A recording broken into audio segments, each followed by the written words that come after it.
আসসালামু আলাইকুম। আমি লাবণী's কিচেনের নতুন আরও একটি রেসিপি দেখার জন্য আপনাদেরকে স্বাগত জানাই।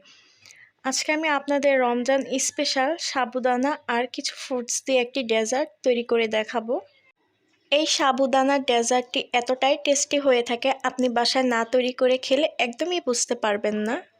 এই রমজানে এই সাবুদানার ডেজার্টটি আপনার সারাদিনের ক্লান্তি দূর করে দিবে এক নিমিষে। সারাদিন রোজা রাখার পর সাবুদানার ফ্রুট ডেজার্টটি খেলে কিন্তু আপনার কলিজা একদম ঠান্ডা হয়ে যাবে। এতে করে আপনার শরীর ও মন দুটোই চাঙ্গা থাকবে।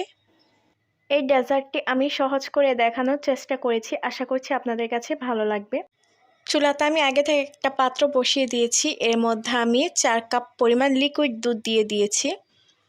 দুধটাকে এখন ভালোভাবে জাল করে নিতে হবে। চুলার আঁচটা কিন্তু লো থেকে মাঝারিতে রাখতে হবে।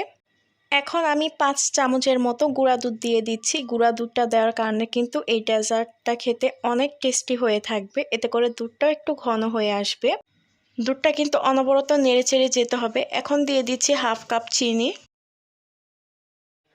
এখানে আমি যেহেতু মিষ্টি ফল ব্যবহার করেছি, তাই চিনির পরিমাণটা একটু কমে দিয়েছি। এতে করে ডেজার্টটা খেতে কিন্তু ভীষণ ভালো লাগবে। আপনারা আপনাদের টেস্ট অনুযায়ী চিনির পরিমাণটা অ্যাড করে নেবেন। এখানে আমি হাফ চা চামচ লবণ দিয়ে দিচ্ছি যেন মিষ্টির ব্যালেন্সটা ঠিক থাকে। এখন নেড়েচেড়ে ভালোভাবে মিশিয়ে নিচ্ছি। আপনারা চাইলে কিন্তু এখানে ফ্লেভারের জন্য এলাচের গুঁড়া কিংবা ভ্যানিলা এসেন্স ব্যবহার করতে পারেন।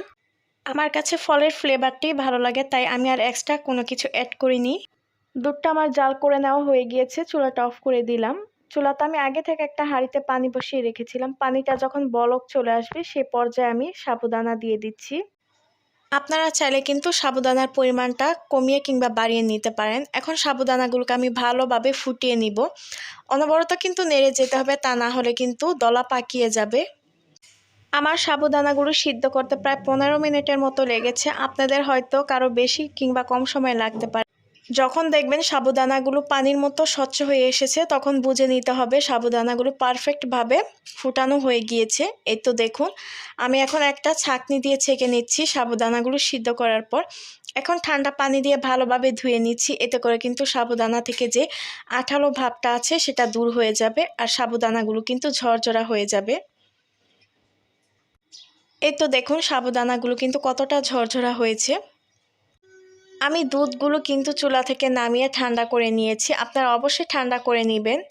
এখন আমি সাবুদানাগুলো ঠান্ডা দুধের মধ্যে দিয়ে দিচ্ছি। এখন ভালোভাবে নেড়েচেড়ে মিশিয়ে নিচ্ছি।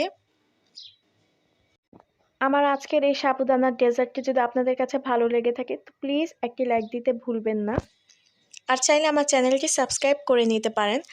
তো সবগুলো সাবুদানা মিশানো শেষে এখানে আমি 4 ধরনের ফল নিয়েছি।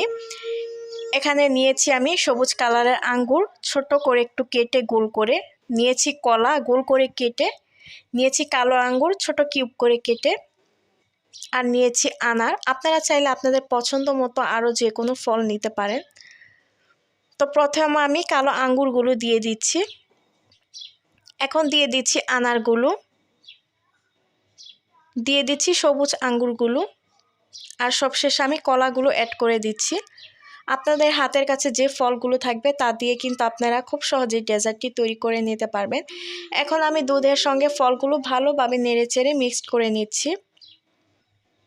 এই সাবুদানার ডেজার্টটি কিন্তু ঠান্ডা ঠান্ডা খেতে ভীষণ ভালো লাগবে। আপনারা কিন্তু অবশ্যই এটি ফ্রিজে রেখে দিবেন, এতে করে সাবুদানাগুলো ঠান্ডা হয়ে আসবে, খেতে অনেক ভালো লাগবে।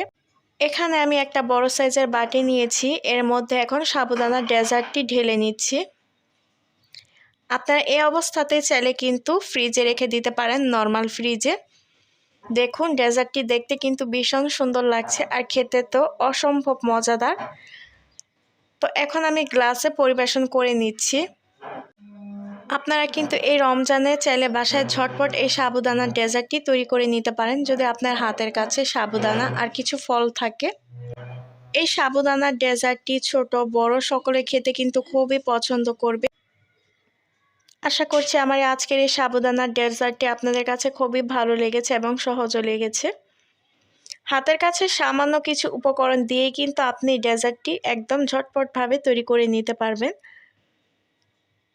এই রিফ্রেশিং একটি ডেজার্ট এই রমজান আপনার শরীরের ক্লান্তি একদমই দূর করে দিবে।